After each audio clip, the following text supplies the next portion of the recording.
Mimi naomba kuongezea hapo ni kwamba tunapofanya kazi natakiwa tufanye kazi kwa mujibu wa sheria na taratibu. Na tunapofanya kazi, tunafanya kazi tunaonekana kwamba natakiwa tusaidie serikali yetu. Kwa hiyo kwa namna moja nyingine, wewe unaweza kuona kiongozi wa dini umepewa dhamana ya kusajili ndoa, lakini kwenye usajili wako wewe wa kufanya ukaleta hasara kwa taifa. Mfano, kuna vitu vingi vinatokea. Mtu unakuta wahusika wanandoa wameshafariki. Sawa? Wako kwenye wilaya. Sasa wewe unajua kabisa bwana fulani amefariki. Unasema ndio kumsaidia ili aweze kupata huduma. Unatoa cheti cha ndoa badala ya kuleta afueni kwa wananchi.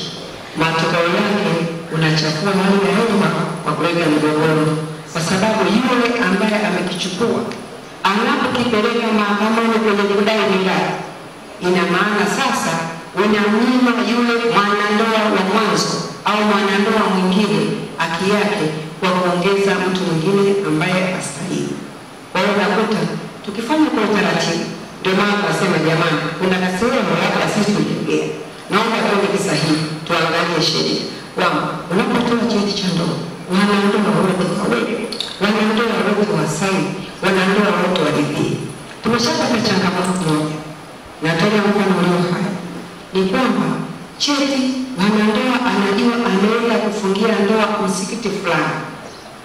Sasa katika kuishi akijua kabisa kwamba hajasajili ndoa yake, wameenda wamemwafishana na mwenzi wake ambao na divorce, wakaachana hivi kama wanafunga ndoa kwa taratibu za kidini.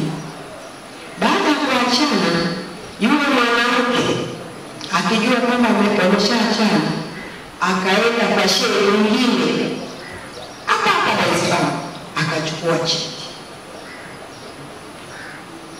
akakisaini. Cheti kimekuja ofisini, kimeingizwa kwenye register. Sawa? Matokeo yake ni kwamba yule mwanamume ameshaoa mke mwingine, anaana mwingine, anakuja kushangaa yule mke mwingine wa pili anatoka wapi? Katika kuuliza mwanandoa anakiri yule alifunga ndoa, sema kweli ni Muislamu, nilifunga ndoa serikali, lakini sikusajili ndoa kupata cheti cha serikali kwa sababu mwanamke alishafunga mapungufu yake. Lakini yule mwanamke akaenda karibuni, akatafuta cheti, akadokeza tarehe za nyuma kabla ya mke wa ndoa kwenye ambayo kwenye ndoa. Matokeo yake kuna mgogoro tunasubiri kitu kwa mshahidi huko mahakamani. Mwanandoa anasema nilifunga ndoa, lakini nimwacha kama nilivyochukua kwa taratibu zangu za dini. Sasa huyu anasajili ndoa, nilisajili wapi? Hebu angalia mfano huu. Ni kwamba ndoa kweli ilifungwa, lakini cheti cha ndoa kimetolewa kwa mwanamume kwa mwanamke peke yake, mwanamume bila kuingilia, kwa sababu anajua ndoa imeshakwisha. Sasa anapokuja kuzunguka, unampa cheti cha ndoa mtu mmoja, hujui wameshakorofishana, unaleta usumbufu mwingine. Matokeo yake tutakuta hiyo sheria ya cheti cha pili, mtu ambaye cheti cha serikali umekitoa kwa wale wengine, shida yako inakuja kwa mgogoro. Asante.